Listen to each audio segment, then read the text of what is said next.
Hi.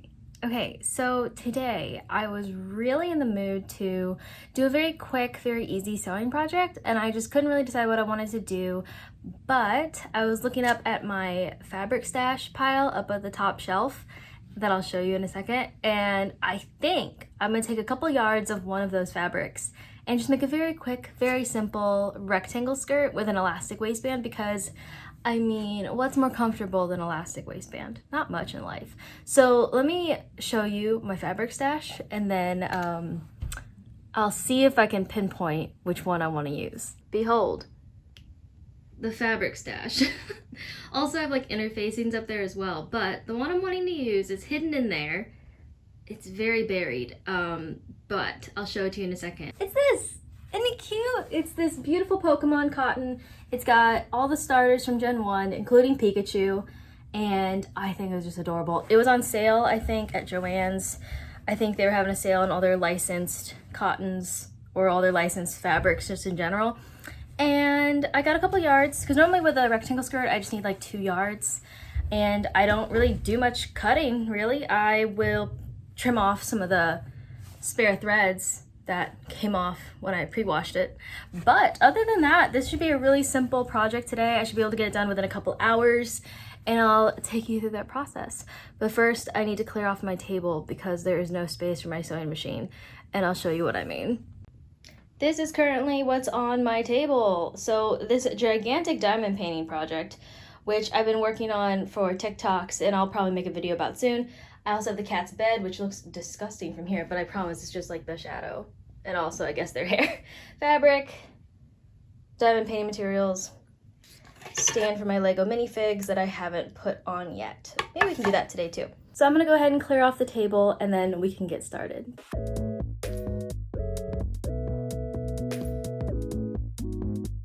So looking at the fabric now that I've laid it out on the table, it's a little wrinkly, so I'm going to clean off my ironing board and get my iron heating up, then I can just press this out. It shouldn't take long, just a couple yards of cotton, but it'll be a lot easier to work with once I press out all these wrinkles. So let's go clean off an ironing board. Behold my mess. This just turns into a hold all for everything.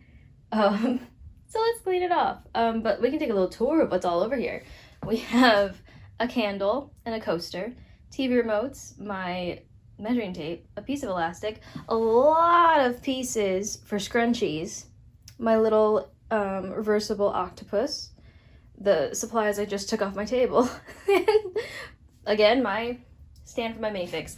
So I will clean this off and get to ironing. So let's do this quick time. Let's make this clean in 3, 2, boom! It's clean! And the iron is heating up, so I'll get this pressed and then we'll come back. Okay, I ironed it. It doesn't really look like I did, but I got like the big wrinkles out that would have been problematic while working. I have 2 helpers today. Would you like to say hello? Remind them what your name is.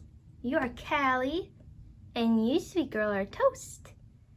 So, my helpers, their main job is to sit there and look adorable and give me emotional support. So what we're gonna do, I already folded it in half, selvages down at the bottom and at the top. This is just the ends that were cut. I am going to do a French seam.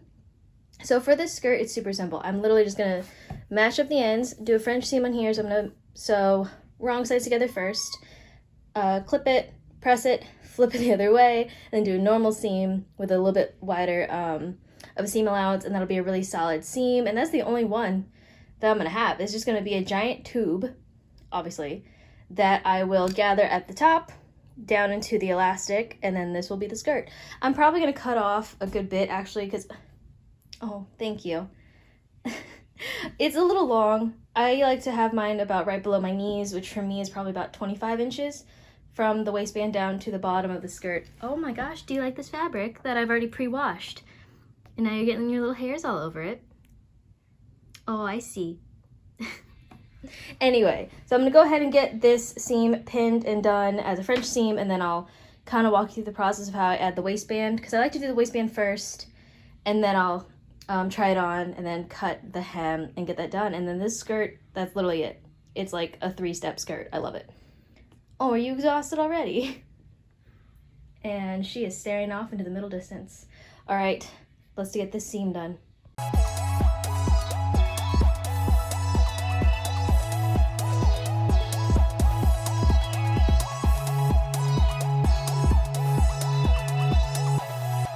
Okay, it's all pinned. I'm going to run it through the machine and then we'll clip the seam allowance and then turn it inside out and do it again.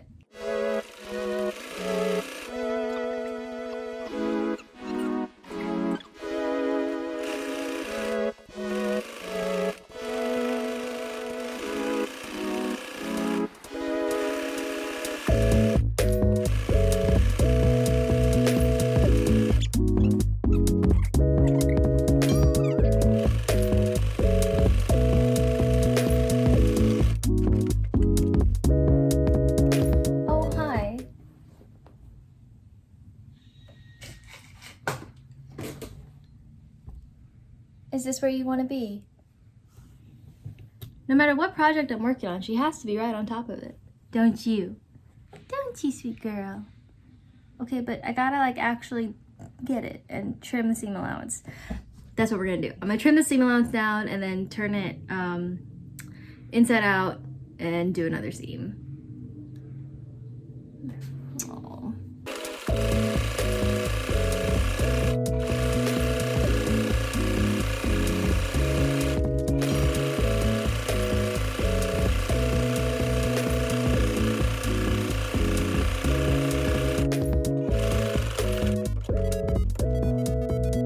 I'm gonna go do my math, do some pressing, and I'll come back when I'm sewing down the waistband casing, and then I'll show you how I'm gonna thread this through the skirt.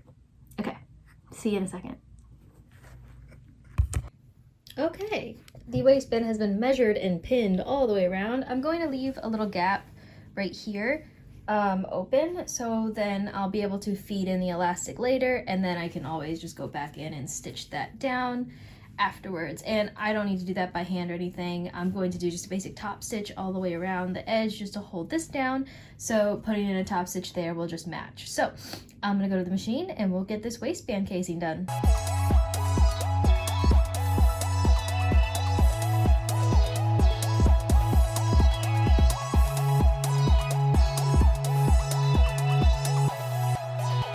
So I've discovered a slight problem. I cannot seem to find my safety pins. I have two that I use to turn my scrunchie pieces inside out and run the elastic through.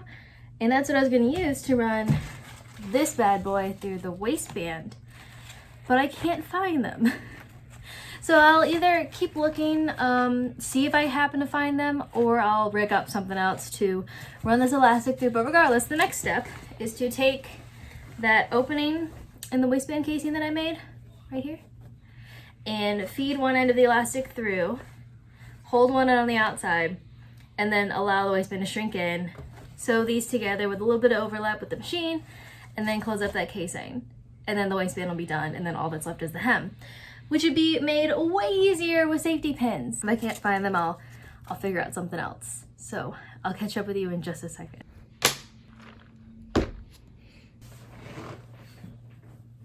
I'm back. Okay, I went to the store, I got some new pins, so we should be able to run the elastic through the waistband now. And while I was out, I went and grabbed Brady and I some lunch. Good old Wendy's. I've been craving a Coke all week, so cheers. So the waistband is done. Sorry, the table just shook. Waistband is done, waistband is on, it's nice and stretchy. I just kind of spread the gathers out a little bit. This is the very back. Now, something I've noticed, it's pretty long. Oh, toast. Excuse me. Boop boop. Thank you. It's quite long. This to me is like ankle length or longer. So what I'm thinking is I'll try it on, kind of measure down where I want it cut. Measure down where I want it cut off. Cut it off with like some allowance for a hem, and then use the rest of the material for something. I'm definitely gonna make pockets, so I'll see if I can cut out some good, decently sized pocket pieces out of the remainder of the fabric that I cut off, and kind of stitch those on. I think those would be nice. I haven't made an elastic waistband skirt with pockets yet, so that they obviously won't be, Excuse me. They won't. Okay, I got the skirt hemmed off camera. It was a struggle, as hems usually are for me. When I'm doing a hem for like a customer's skirt, I'm usually very careful, very meticulous, methodical. I measure it all out, but if it's a skirt for me, I just double fold the raw edge, iron it, and then stitch it down. I ran out of bobbin thread in the middle, which is what this little doodad is with me starting over with more thread, but I have the remainder that I cut off. I folded it over 4 times. So I'm ready to cut out a pocket, and now I'm trying to decide what kind of shape I want. I'm trying to decide, do I want like a square, just a basic rectangle, or do I want the little like dupe with like the little point at the bottom? You know what I mean? I'll sketch out both and kind of see what I like.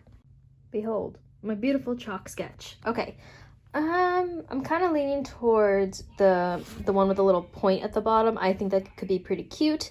So what I'm gonna go ahead and do is pin the fabric all together because there's 4 layers here. I'll just cut around this shape that I've made, making sure it's of course like straight on the grain and everything. And then since I'll have 2 layers per pocket, I will stitch them together, bag them out at the bottom, stitch it, and then I might at the bottom take that little corner, instead of having a corner, maybe I might fold it up and inward. That's kind of cute. And we'll see. I also grabbed this trim that I've had. Somebody gave it to me. It's adorable. It's just this little lace. I might, if I like it, put it atop the pocket pieces like that. It's very curvy, but you get the gist. I'd have it along the top of the pocket so they could stand out from the skirt itself a little bit more. I don't know. We'll pin it and we'll play around with it and see how it looks. But first, let's get the pocket pieces cut out and then we'll go from there. Pocket pieces have been cut out. They look super cute. I'm gonna go ahead and get them stitched together as just pockets. And then after that, we'll get them pinned to the skirt and sewn on where we want them. So let's go. She's done. I don't know exactly how even the pockets are, but I did my best. I think it looks adorable. I'll include right now some shots of me wearing it, and I just think it's cute. I know the pockets aren't like the most adorable thing with the top stitching, but I kind of like the top stitching. I like how it looks. I like how secure it is as well. And they can kind of act as double pockets right now. I didn't end up adding the lace. I didn't think it worked with this, but we have the main pocket, and then if I want, I kept the top open in case I need a little secret pocket. I might end up sewing that together at some point, but I like the idea of having kind of double pockets, or double pockets.